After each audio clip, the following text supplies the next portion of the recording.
bersiwak. Karena bersiwak itu matharatun lil fami wa mardatun lirabbi wa maskhatatun lisyaitan.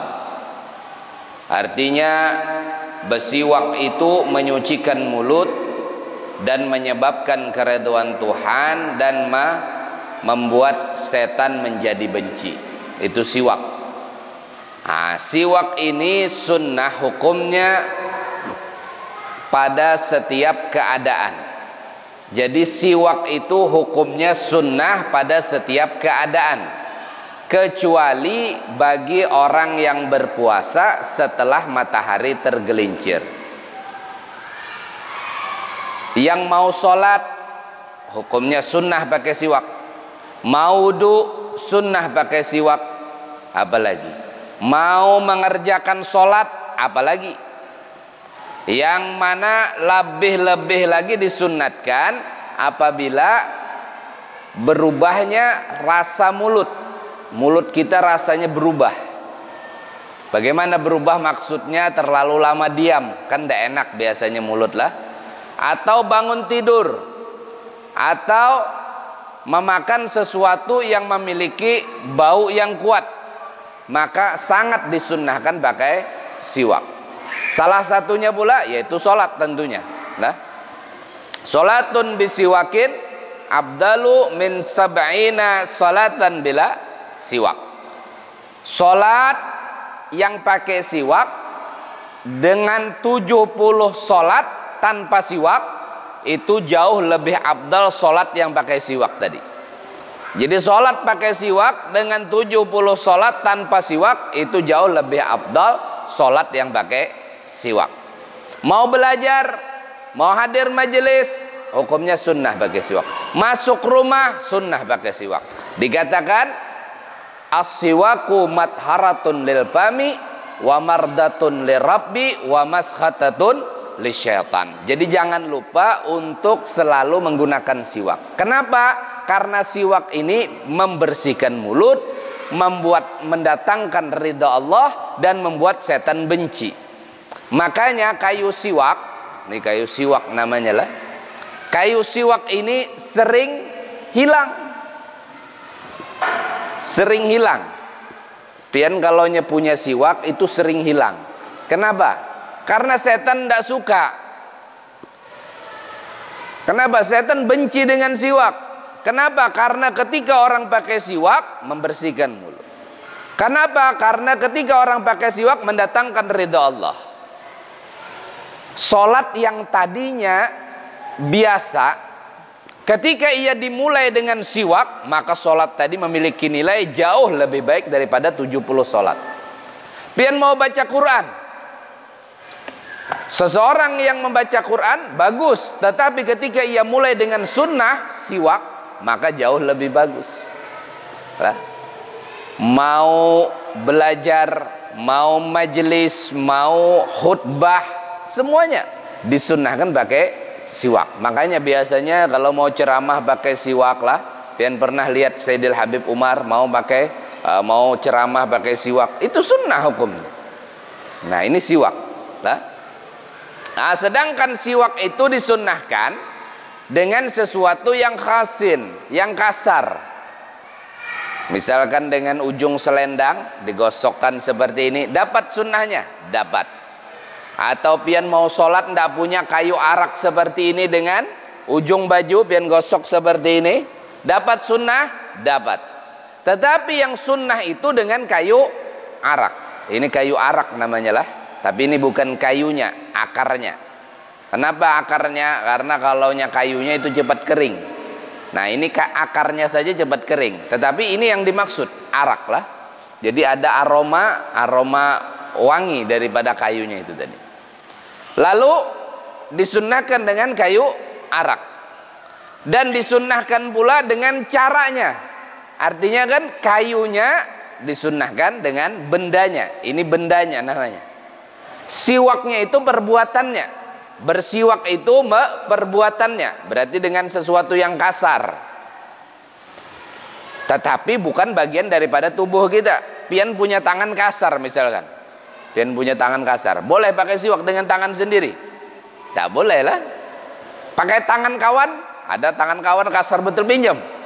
Diginikan bagaimana? Boleh, boleh, dapat kesunahannya. Cuman habis itu marah kawan tadilah. Tangan kawan kemuntung, tetapi sunnah, dapat kesunahan.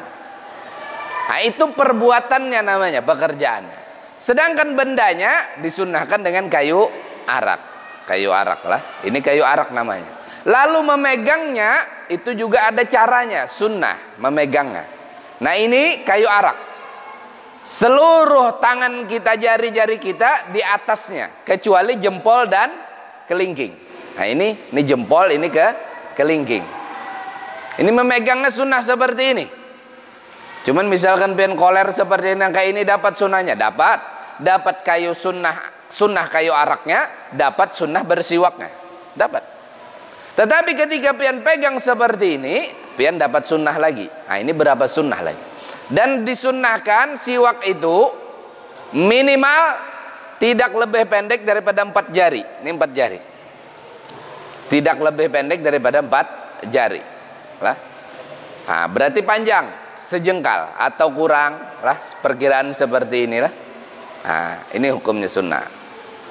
Lalu memegangnya seperti ini. Memegang seluruh jari kita di atas kecuali jempol dan kelingking.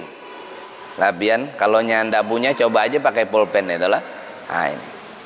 Lalu bagaimana cara memperbuatnya? Maka letakkan di tengah-tengah gigi. Letakkan di tengah-tengah. Setelah itu tarik ke sebelah kanan, mulai dengan sebelah kanan, arah ke sebelah kanan sampai ke dalam. Nah, sampai ke dalam, putar ke bawah, balik ke sini. Ke sebelah kiri, putar lagi, terus ke depan. Ke depan, maka seperti angka 8 tadilah. Jadi biar seperti itu, ke dalam. Itu dihitung 1 kali. Dihitung 1 kali. Pian ulang hal yang demikian 3 kali. Sunnahnya 3 kali. 1, 2, ini enggak masih 1 lah. Sampai di sini 1. Balik lagi 1, 2. 3 sampai tengah 3. Nah itu hukum sunnah. Agak ke dalam, tidak apa-apa. Ke dalam. Itu hukumnya sunnah 3 kali. Lalu ditambah dengan ini kita punya lidah kadang ada sisa makanan. Maka kita ambil dari sebagian dalam, dari dalam ke luar. 1, 2, 3. 3 kali lagi. Lalu terakhir dari atas langit-langit sekali aja. Kalau 3 kali takut muntah. Nah, sekali ini seperti itu caranya. Ini disunnahkan pada setiap keadaan bersiwak. Disunnahkan pada setiap keadaan. Kecuali kata ulama fikih bagi orang yang berpuasa. Orang yang berpuasa. Illa lisaim ba'da zawal. Kecuali orang yang berpuasa apabila sudah tergelincir matahari. Kapan tergelincir matahari? Waktu sholat zuhur masuk. Apabila sudah sholat zuhur masuk, maka tidak disunnahkan lagi pakai siwak. Ini menurut kebanyakan ulama fikih. Kecuali Imam Nawawi. Ujar Imam Nawawi, nang namanya sunnah ya tetap sunnah. Nah, jadi cuman harus berhati-hati. Boleh pakai siwak berarti sebelum zuhur. Kalaunya sedang berpuasa. Tetapi hati-hati. Di siwak itu kan, ketika kita masukkan ke dalam mulut, otomatis nempel air liur. Air liur nempel di sinilah. Air liur bagi orang yang berpuasa, selama dia tidak terlepas keluar dari mulut, walau ia kumpulkan, ditelannya, tidak batal puasanya. Tetapi kalau sudah terlepas keluar dari mulut, itu dihitung sesuatu. Lah, paham dia dihitung sesuatu. Ini ada air liur di sini, nempel. Mau sholat sunnah duha pakai siwak, set, pakai. Ada sisa air liur di sini. Ternyata rakaat berikutnya sholat sunnah lagi, ini dipakai lagi. Padahal sedang berpuasa, air liur tadi masih ada di sini. kita pakai, masuk ke mulut kita, bercampur dengan air liur yang ada dalam mulut, lalu ditelan. Jangankan ditelan, tertelan, maka batal puasa orang ini. Kenapa? Karena siwak kita tadi ada air liur, yang walaupun air liur kita juga, tetapi itu sudah dihitung sesuatu. Lalu kita masukkan kembali, bercampur dia dengan air liur yang ada dalam mulut kita, kita telan, maka batal sholat kita. Nah, karena salah satu yang batalkan sholat adalah memasukkan sesuatu ke rongga-rongga yang terbuka. Jadi bagaimana caranya? Kalau Ramadan harus dikeringkan. Dikeringkan, baru dipakai lagi. Supaya tidak ada sesuatu yang masuk ke dalam mulut. Tetapi menurut pendapat ulama, kebanyakan ulama fikih, tidak sunnah siwak itu apabila sudah tergelincir matahari.